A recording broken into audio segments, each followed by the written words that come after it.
সাল্লাল্লাহু আলাইহি সাল্লাম বিড়াল সম্পর্কে বলেছেন, ফাইন্নাহা মিনাত তাওয়াফিনা আলাইকুমাত তাওয়াফাত, বিড়াল তোমাদের বাসাবাড়িতেই থাকে, এইজন্য তার ঝুঁটাকে তিনি হারাম করেন নাই।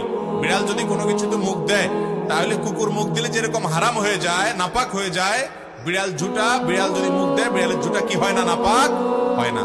এইজন্য বিড়াল পালা জায়েজ আছে, বিশেষ করে ইঁদুরের উপদ্রব থেকে বাঁচার জন্য, কিংবা এমনি আদর করে আপনি বিড়াল পালেন, কোনো অসুবিধা নাই।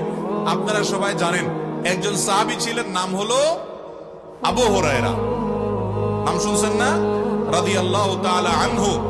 ওনার নাম কিন্তু আসলে আবু হুরায়রা ছিল না, ওনার নাম ছিল প্রসিদ্ধ মত অনুযায়ী আব্দুর রহমান।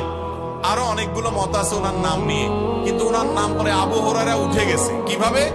ওনার একটা বিড়াল ছিল, জামার হাতার ভিতরে এই বিড়াল ভরে অনেক সময় মসজিদে নিয়ে আসতেন। তো একবার নবী করিম সাল্লাল্লাহু আলাইহি ওয়াসাল্লাম তার বিড়াল দেখে, তার সবসময় তার সাথে সাথে বিড়ালটা থাকে, এটা বিড়াল যদি কোনো কিছুতে